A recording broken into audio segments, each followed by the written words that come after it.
Hey, this is Alvin. This is Parapants.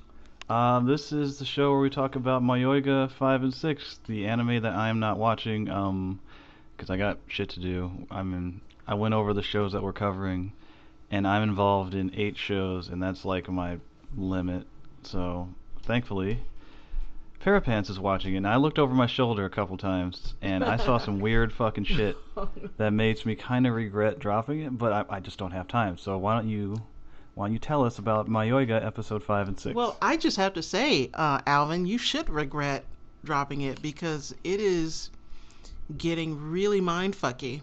You, you know what? I had a teacher who told me once when I was in college, he's like, sometimes you just gotta, if you're juggling too much stuff, you just gotta drop one of those balls. And Speaking of balls, what?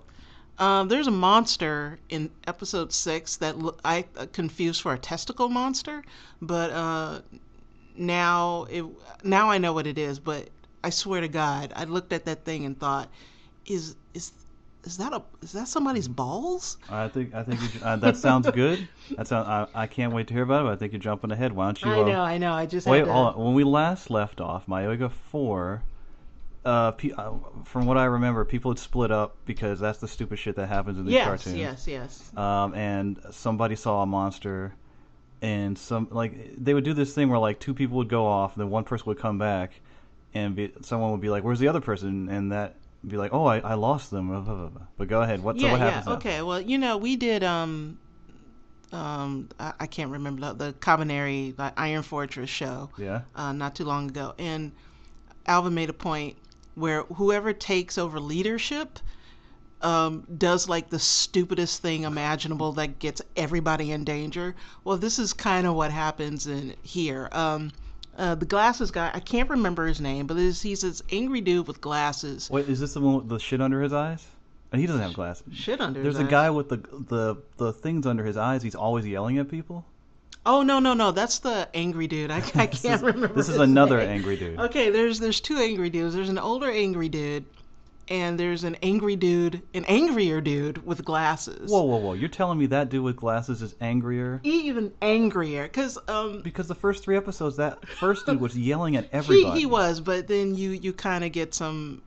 He reveals a softer side of himself, and Of course. he reveals that the reason why he's so angry is because he's scared that people could get hurt because something. What? Well, no, he was a train conductor. Yeah. And people got hurt on his run.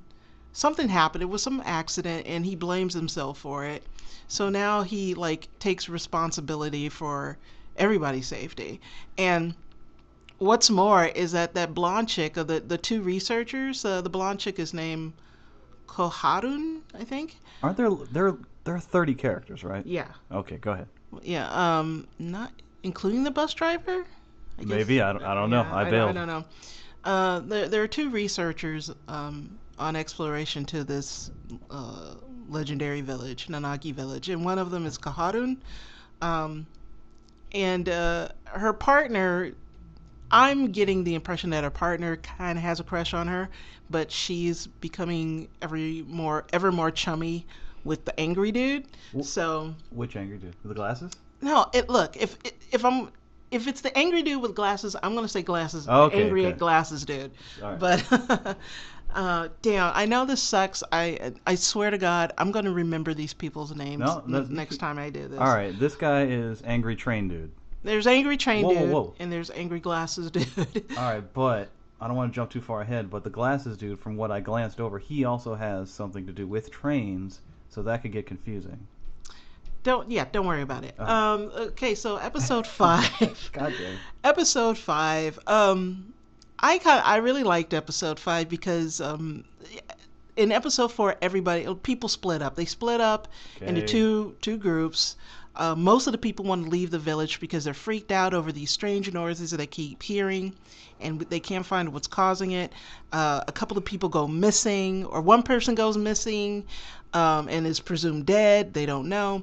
So they get freaked out, and Angry Glasses Dude is like, hey, this smells fishy. This is dangerous. I suspect a setup. Anybody who wants to leave this place, come with me. And of course, most of the people do it because they're stupid. I thought it was half. No. Most of the people want to leave. Most of the people want to leave. Most of the people. Only okay. a handful stay behind, Right. including the main character Mitsumune. But his lifelong friend decides to stay. No, his lifelong friend go. goes with them. His lifelong friend Hayato, I think that's his name, Hayato, who I'm not entirely sure Hayato's really there. But Oh no, not one of those. I don't know. I could be wrong. I could swear that there's some false acknowledgement from other characters to Hayato, but whatever. But so most of the people leave, and of course shit happens. They get lost in the woods. They hear the animal sounds. One of the dudes gets freaked out, and he goes missing. So, and they had locked up another guy in prison, and somehow that guy gets out, and he goes missing. Hold on. Episode 4. I'm recapping episode 4. Calm down. No. So everybody gets freaked out. They decide, they get lost. They have this map that Kaharun gave them, but they get lost, and so they all decide to turn back. Sans one guy, this Judgment Jack, and so they. Judgment Jack. How am I supposed to know who that is? Judgment Jack. That's Adamant.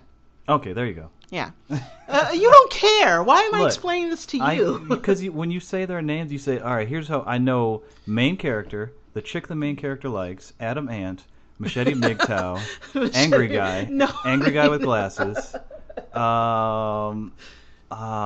rapper guy. Rapper dude. Who else did I know? Yeah. That's okay. Yeah. Well, I'll get to it. Right. So, and you're getting me off track. So, right. Okay. So, Angry Glasses dude comes back with everybody else, and they all have a meeting inside one of the houses as to what the hell's going on. See, I especially love this scene because it's like all the characters of the show are trying to find out what genre of show they're in, and and some weird things happen. Like they toss around some ideas that I suppose that reflect the audience's confusion. Like, is there a ghost? Are these people dead? Is this a setup? I'm sorry. Can I interrupt? I don't like that. What? Because I think the author is winking at the audience when he does that. I don't like that. I think that's too coy. But it's very subtle the way it's done. It's not over.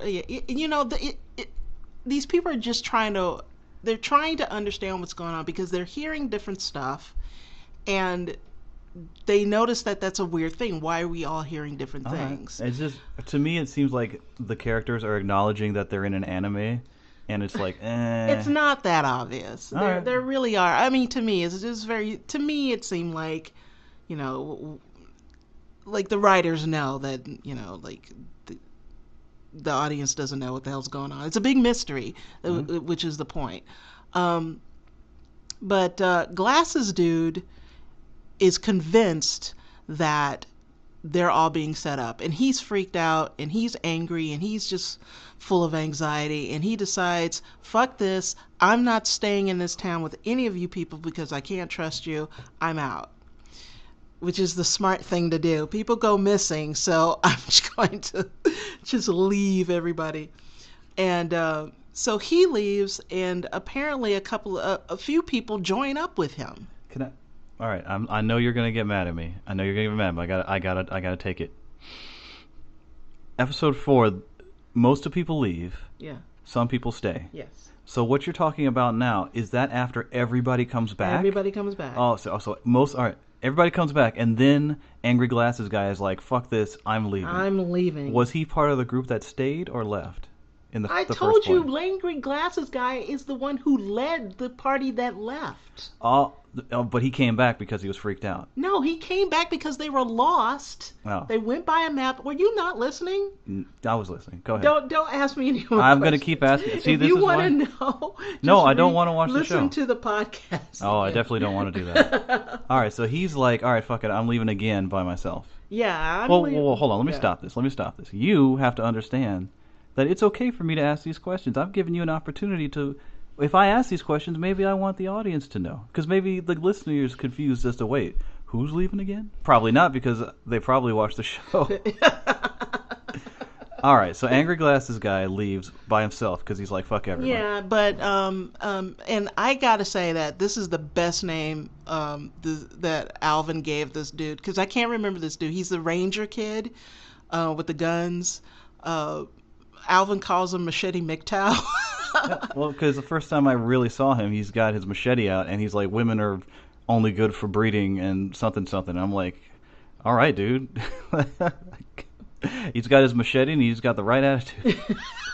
Go ahead. So Machete McTow, he decides that he wants to join up with the Glasses dude, and so does Nyanta, Machete McTow's partner, in his shooting partner, his gun partner, and Love Pawn, who is always yelling about executing people, and always calling for everyone's execution. And my first thought is, why the hell would anybody team up with this chick? She is so unhinged, like demanding executions from anyone who's suspicious, and demanding they be tortured and stuff. And I'm like, does no one see that this person has some severe psychological issues? And they just kind of like, oh, that's just Love Pawn, always calling for executions. It's just cute. That's her quirk. I don't remember. I'm thinking back to the characters on the bus, and I can't think of her. But go ahead. Yeah. Okay, but it's the four of them. So 6 focuses on the four of them, and then we start to get some answers, some questions answered.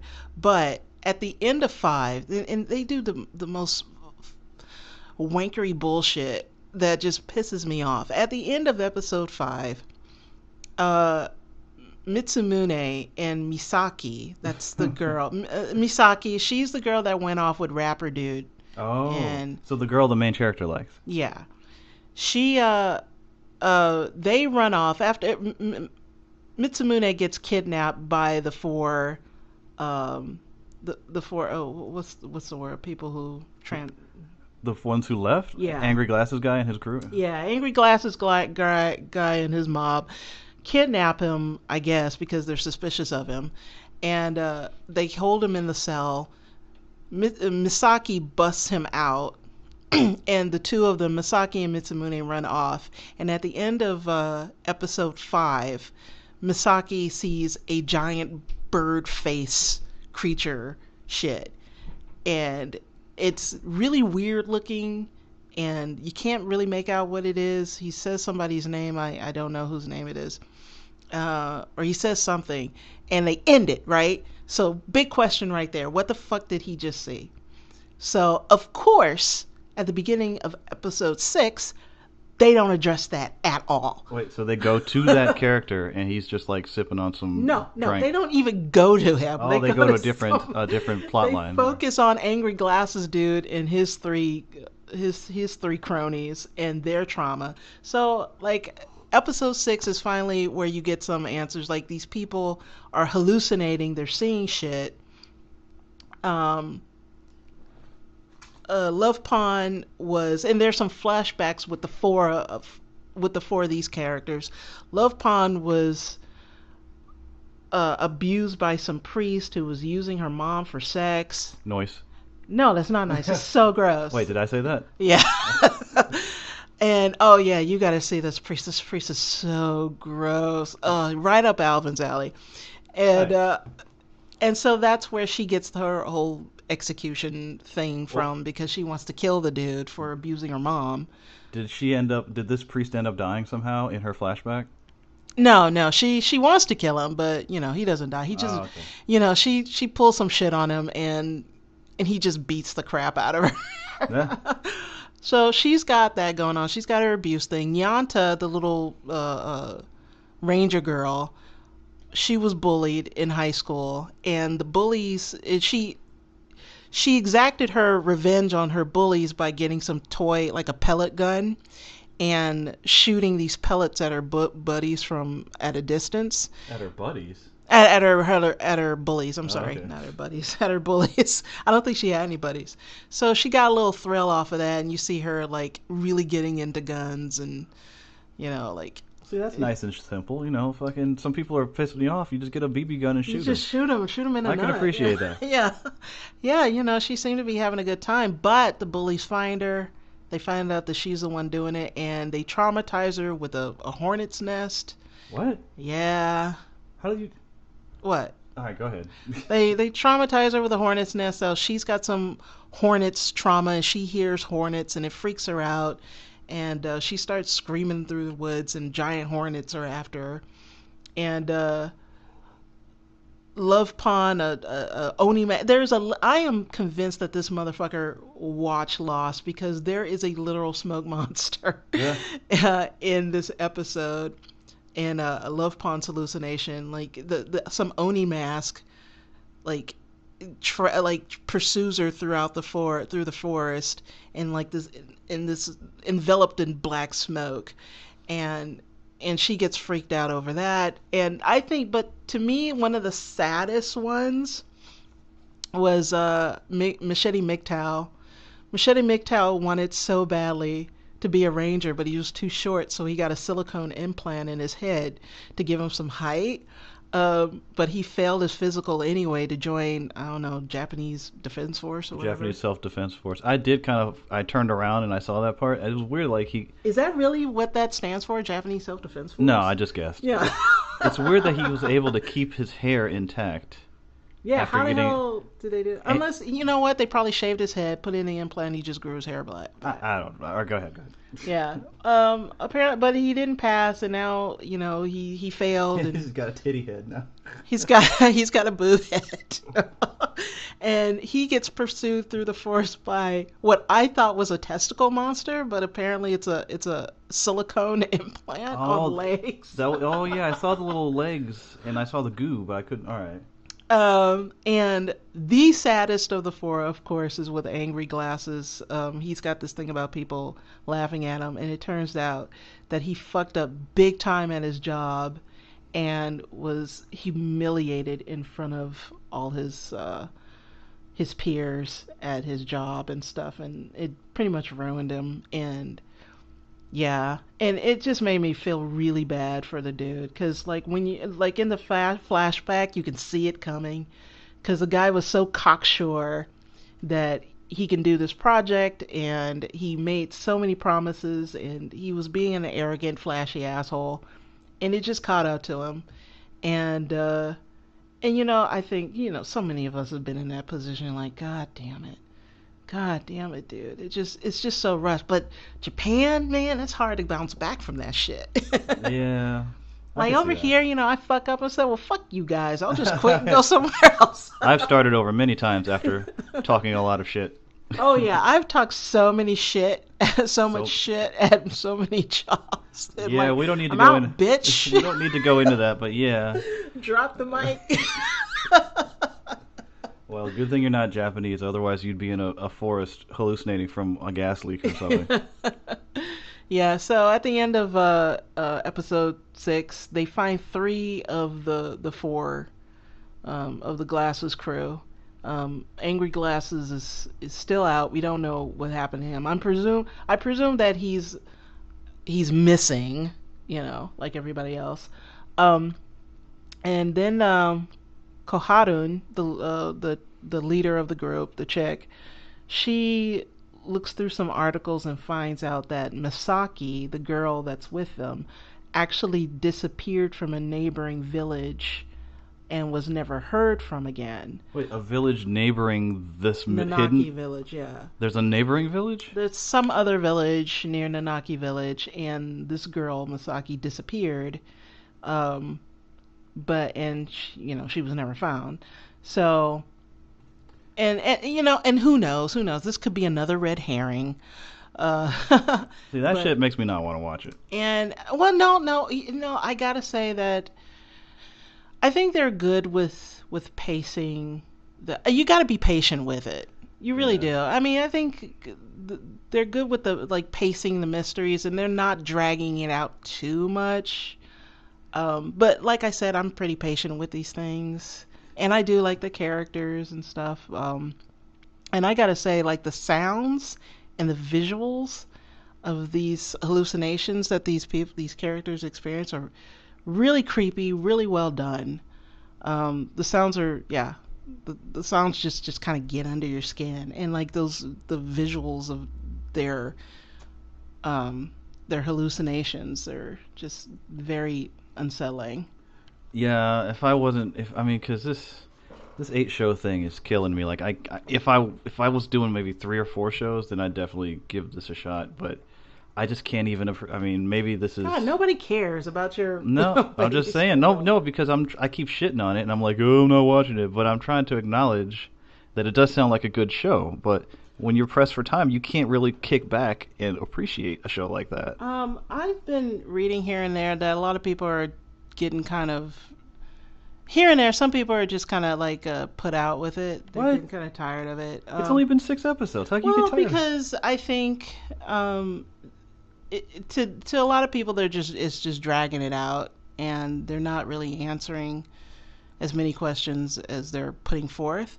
And it's like a lot of people are like you. They don't want to be jerked around. Like, not even Game of Thrones does that shit where they end on a cliffhanger and the next episode don't address it. They do. They don't do that. Do. No. See, okay. I can't think of one right now, but I know. When that thing happened to Ned Stark, they picked up immediately after that. All right. But they would do some dragon shit and then immediately cut to some boring shit. And it'd be like, wait, where? No. I'm talking about when they ended the season on a cliffhanger. Or I'm talking about ending an episode. They'll end an episode on some hype shit and then cut to another story happening on the other side of the world where someone's like, hey, you want some pie? And they're like, sure, that'd be great. Oh, it's like when they cut to Daenerys sandwich time? Is that what yeah. Daenerys sandwich time Targaryen. So many delicious sandwiches were made during her season. I don't recall. I recall being very satisfied with the way they paced those cliffhangers in Game of Thrones. But I hope. I feel like the author has discovered, and I'm not saying he's the first one to do this, but if I put a shitload of characters in, then I don't really have to, make something to resolve anything right away. I could just bring people. Bounce somebody else in? Yeah, I can bring your hype levels up with some weird shit and ask you some questions and immediately cut to some unrelated shit. See, I don't think that's good tension building. No, it's not. It's cheap. It's what it is. It's blue balling. Yeah. That's what it is. That's not getting people hyped. That's just, just cock teasing. Oh, that's a terrible thing to say, but how dare you? Yeah, but it's definitely blue balling, and I hate that in storytelling. And if you're a future writer or storyteller, do not do that because it's bullshit. Unless this show succeeds and makes money, then you got to do it. Because if people watch it, and I have come across too many people that don't like that shit. But do they watch it? No, I think a lot of people are getting they get impatient with that. They get because when you've gone through that enough times, it just kind of makes you want to drop the show. There are still other things that are good about the show that I liked, so that's why I'm continuing with it. It's okay to end on. I think it's okay to end a show on a cliffhanger. And because that's fair. If you want to end an episode on a cliffhanger, that guarantees that the audience will come back to the next episode next week, then I think that's fair. But you have got to reward the audience. You got to make it worth their while and go immediately back to where they left off, I think. That's only right. That's only sporting. 30 characters. There's so many stories. Hey, what happened to Rapper Dude? Is he dead? We don't know. Still don't know where this asshole is. Well, it's a good thing I wasn't attached to that thread. I am under... Okay, new speculation. Only one of these people actually exist, and the rest are just in their head. It's like that movie Identity. I thought you were going to say the rest are dead or ghosts or something.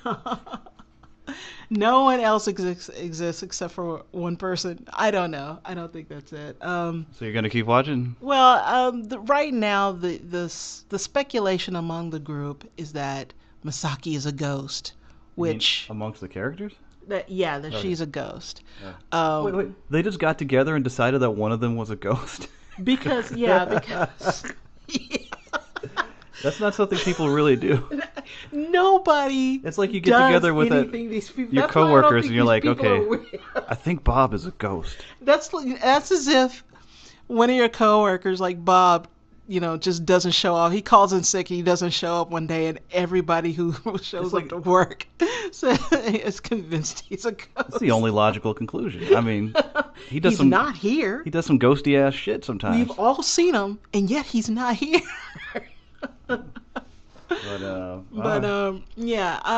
But like I said, I think that's probably a red herring. Who knows?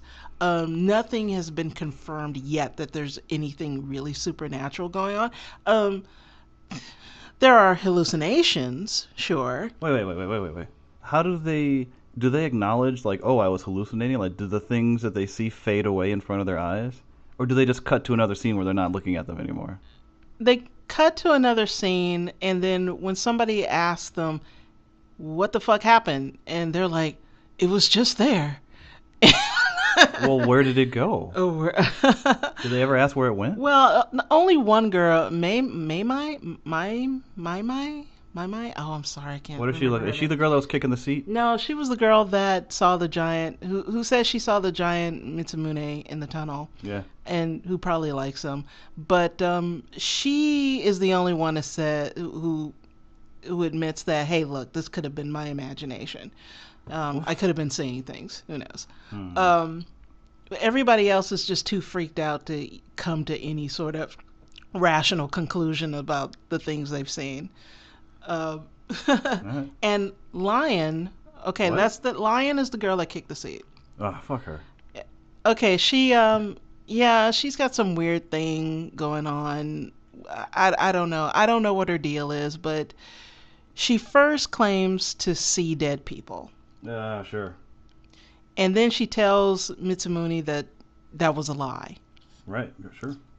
But as she walks away from Mitsumune, she says under her breath, what I see are people who are about to die. Fuck this show. But like I said, like, all of this could be full of shit. These people could have arrived at this village, ate some bad barley, some like fungi ridden rice or some shit that just made them trip balls. Which I don't know, which I think would be pretty funny. Whoa. Did they not get the new season of Rice? No, they didn't. Are we talking about Rice now? Because I love talking about Rice. Yeah, they didn't get the new season of Rice. They got the old season of Rice. Oh no. They're just they're just tripping balls like you wouldn't believe, like it's Woodstock '69. No. All right, I'm thinking of like mystery shows. Twin Peaks, another. I want to say Shiki, but there wasn't much mystery. It was just a bunch of killing. But like, no. I think those shows, you identify like there's. Well, what about another? Like another, there was one main thing that you focus on, like something about the empty desk in one class. One kid's not supposed to be there. Yeah. It established its rules. Sometimes they didn't always play fair with those rules, but they did establish their rules. Sometimes you got to change the rules to like flip it up and like make people. No, I'm serious. Because like then something happens that's not according to the rules, and you and the character are like, oh shit, this isn't supposed to happen. They kind of cheated, but.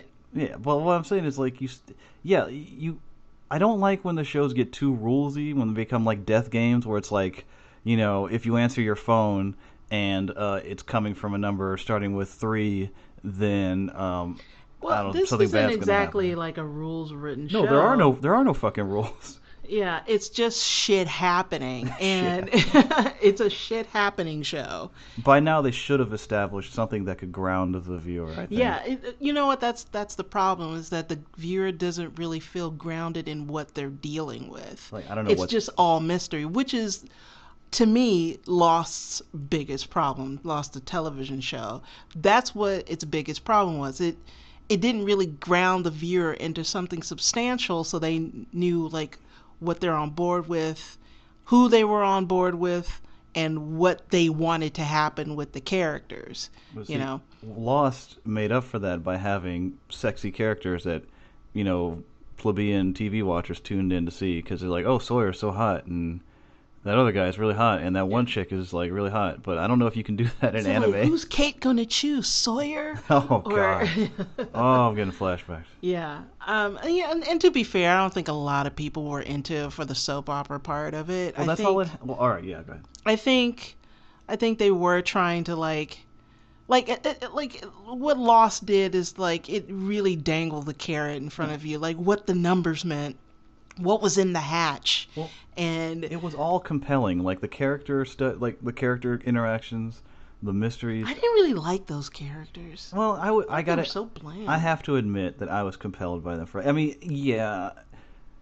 Yeah, first season definitely. I wanted to see how they would react to their situations, but I don't know if this show has that. Like, I like Machete MGTOW because he's fucking out there, and I mean, I don't know much about Glasses Guy, but other than that, I didn't really. I mean, from the episode I only saw the first episode where they introduced themselves. I didn't really get. Do you really see characters in the show where you're like, I want to see where that guy goes or what he decides to do? I'd have to say no. So you don't care about fucking Glasses Guy, his decision to leave? You know, it's just so many like, well, what does this mean and what does that mean? It's like I said before, you're not really grounded in what's happening to even root for anyone. I guess the person I come close to sympathizing with is the angry dude, the angry train dude, because he does seem to care about the people. First angry dude. Yeah, not Glasses angry dude, Yeah. Train angry dude. Contacts angry dude. Yeah, the older dude. And I like the characters, you know, the more I get to know them, but you don't, because there's so many characters, you don't get to stick around with them too much. Yeah.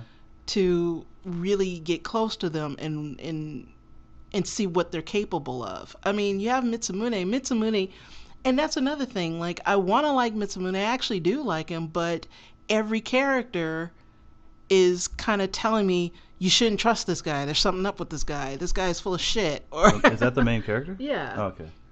I mean, like, he seems like nice and always like, you know, gung ho to help out, but you know, you have his friend Hayato saying like, you shouldn't do this, you're gonna get fucked over, and other characters like, you're a naive asshole, and and it seems like every time I want to like the dude, everybody comes in with a reason why you know maybe he shouldn't be liked.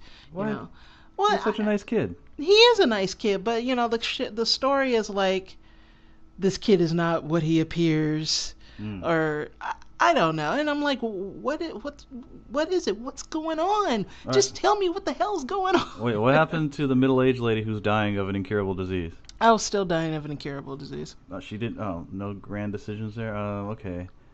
I'm just trying to think if I can. You know, remember. if I had one character that I just got to stay with, you know, and I know you just want to, you kind of want to broaden this up, and it's an ensemble thing, like it's an ensemble story, but at times it's not really. I mean, like, if it's an ensemble story, why do you have Mitsumune there? Well, are we being unfair? Like, are we asking it to be a story that it's not? Or like, why aren't you more like Another? No, I'm asking it to be a story, even though Another was kind of cheap with its reveal. It was still a story. It still told a solid narrative. This isn't really doing that. It's at least not so far. And you know what? 6 episodes in, I shouldn't still be wondering what the fuck's going on. Yeah. Come on. Yeah. Well, all right. I mean, like, the premise of your story shouldn't be like, shit happens, what's going on. Unless there's just massive amounts of tits, then you're like, all right. Oh my god. Tune in next time. No, that's not shit happens. That's tits happen. Tits happens. You know what? A lot of shows have been succeeded on that premise. So, I'm still in for the long. The whole season? Yeah, I'm still there. I can't wait till they announce Mayoiga season 2. Oh my god, what a fuck you if they did. If they don't reveal anything by episode 12, like, fuck you, whoever made this show. All right, well, okay, I think you should let a couple pile up before you do this again, because it sounds like a very aggravating show. It's so far, even stacking 2, watching 2 at a time, I'm still kind of pissed off. Well, once again, I'm glad I didn't watch it. All right.